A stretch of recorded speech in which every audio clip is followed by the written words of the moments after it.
دنیا میں رہتے ہوئے انسان کی مختلف طرح کی خواہشات ہوتی ہیں، لیکن کیا آپ جانتے ہیں کہ مرنے کے بعد محشر کے میدان میں کھڑا ہو کر انسان 9 طرح کی خواہشات کرے گا؟ اس کی ان 9 آرزوؤں کا ذکر قرآن کریم کے اندر اللہ پاک نے بالکل واضح طور پر کچھ اس انداز کے اندر کیا ہے کہ سورہ النبأ آیت 40 کے اندر اللہ پاک فرماتا ہے کہ انسان کہے گا، اے کاش آج کے دن میں مر کر مٹی ہوتا، اے کاش میں نے اپنی آخری زندگی کے لیے کچھ کیا ہوتا۔ سورہ فجر آیت 24، اے کاش مجھے میرا نامہ اعمال نہ دیا جاتا،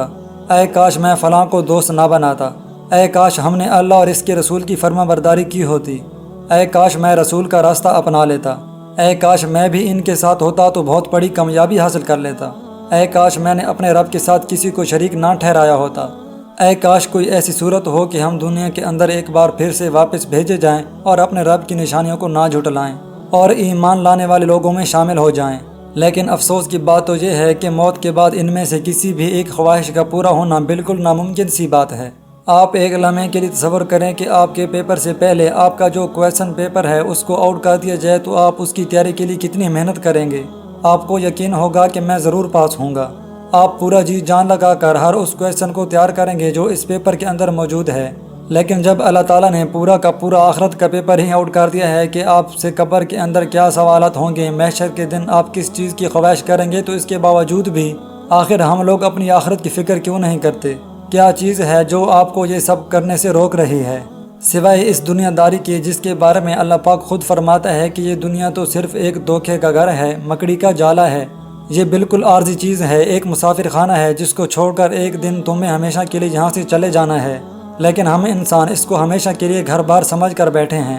اگر ہماری آنکھیں ہماری موت کے بعد ہی کھلنی ہیں تو اس کا کوئی فائدہ نہیں، کیونکہ ہمارے اعمال تو دنیا سے ہم کچھ اکٹھا کر کے لائے ہی نہیں ہیں۔ آخرت کی کرنسی یعنی نیک اعمال تو ہم دنیا کے اندر ہی چھوڑ کر آ رہے ہیں، تو آخرت کے اندر ہم کس امید پر جا رہے ہیں؟ کیا کبھی آپ نے اس بارے میں غور کیا؟ چلیں اس کی ایک اور مثال لیتے ہیں کہ آپ تصور کریں کہ آپ کو آپ کی موت سے کچھ ٹائم پہلے یہ بتا دیا گیا ہے کہ آپ کی موت کس طرح سے اور کہاں پر ہونے والی ہے۔ مثال کے طور پر آپ کو یہ بتا دیا گیا ہے کہ کچھ ہی ٹائم کے بعد جب آپ اپنے گھر سے باہر نکلیں گے تو ایک گاڑی کی ٹکر سے آپ کی موت ہو جائے گی۔ یہ سب سن کر یقیناً کوئی دنیا کی ایسی طاقت نہیں ہے جو آپ کو اپنے گھر سے باہر نکال سکے، لیکن اللہ تعالیٰ کی ذات اتنی مہربان ہے کہ اس نے نہ صرف پیپر آؤٹ کر دیا ہے بلکہ ایک CCTV کیمرے کے طور پر آپ کو اپنا فیوچر بھی دکھا دیا ہے کہ آپ اگر دنیا داری کے اندر رہ کر اس کے حکم کی خلاف ورزی کریں گے تو آپ کا انجام کیا ہوگا، یہاں تک کہ آپ کی خواہشات کیا ہوں گی مرنے کے بعد بھی۔ یعنی اللہ نے تمہارے لیے جنت اور جہنم کا فیصلہ پہلے ہی کر رکھا ہے، لیکن راستہ تمہیں چننا ہے کہ آخر تم کہاں پر جانا چاہتے ہو۔ اگر اس سب کے بعد بھی انسان ہدایت کے راستے پر نہیں آتا، اپنے دل کو ہدایت کے نور سے منور نہیں کرتا، تو اپنے دل پر ہاتھ رکھ کر بتائیں کہ اس میں قصور آخر کس کا ہے؟ کیا ہم انسان قیامت کے روز اللہ سے شکایت کر سکتے ہیں کہ ہمیں کوئی ڈرانے والا پیغمبر نہیں آیا تھا، اللہ کی تعلیمات ہم تک نہیں پہنچی تھیں، یا ہمارے پاس اللہ کا قرآن نہیں آیا تھا جس کے اندر اللہ پاک نے واضح طور پر خبردار کیا تھا کہ اگر تم دنیا داری کے اندر پڑھ کر اسی طرح سے مر گئے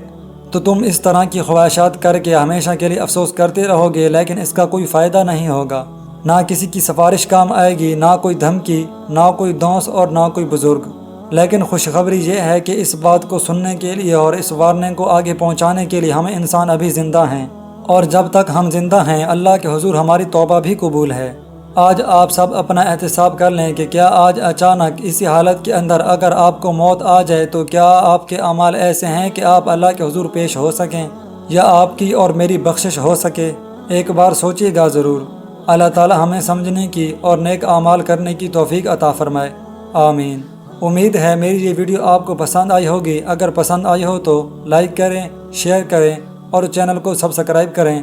حافظ ابوبکر کو دیجیے اجازت۔ اللہ حافظ۔